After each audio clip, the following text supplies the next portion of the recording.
హైదరాబాద్లో నివసిస్తున్న ఆంధ్రప్రదేశ్ పెన్షనర్ సమస్యలకు తక్షణ పరిష్కారంతో పాటు పెన్షనర్ల డైరెక్టరేట్ ఏర్పాటు చేయాలని ముఖ్యమంత్రి చంద్రబాబుకు association for AP pensioner central Hyderabad ప్రతినిధి బృందం విన్నవించింది. హైదరాబాద్ బాగ్లింగంపల్లిలోని అసోసియేషన్ కార్యాలయంలో association for AP pensioner settle at Hyderabad అధ్యక్ష ప్రధాన కార్యదర్శులు నల్లి మోహన్ కుమార్, టీఎంబీ బుచ్చిరాజు, ప్రతినిధులు వివి జనార్దన్ రావు, సుబ్రహ్మణ్య శర్మలు అసోసియేషన్ వయోనిధి బుక్లెట్ను ఆవిష్కరించారు. ముఖ్యమంత్రి చంద్రబాబుకు తమ సమస్యలపై లేఖను పంపినట్లు వెల్లడించారు.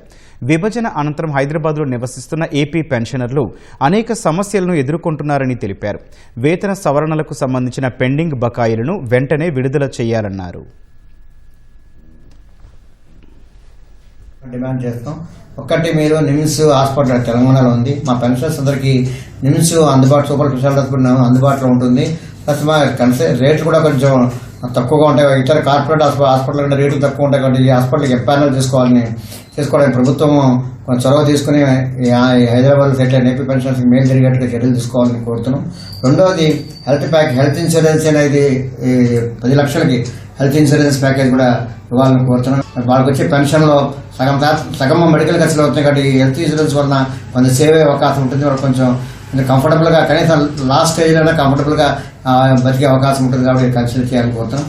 అలాగే పెన్షనర్స్కి రావాల్సిన ముఖ్యంగా ఏదైతే additional quantum pension Chandrababu Naidu గారి ప్రభుత్వం 2019లో ఏదైతే ఇచ్చారో అది జగన్ గారి ప్రభుత్వం తగ్గించారు. అంటే దాన్ని రిస్టోర్ చేయాలని మేము కోరుతున్నామని. అలాగే కమ్యూటేషన్ పీరియడ్ రికవరీ అనేది 15 ఏళ్ళు చేస్తున్నారు. కానీ యాక్చువల్గా ప్రభుత్వం ఇచ్చిన కమ్యూటేషన్ డబ్బులు 12 ఏళ్లలో రికవరీ అయిపోతున్నాయి. అదనంగా 3 ఏళ్ళు రికవరీ చేయడం వలన సుమారుగా 3-4 లక్షల ఎక్సెస్ రికవరీ ప్రతి పెన్షనర్ దగ్గర తీసుకోవడం జరుగుతుంది.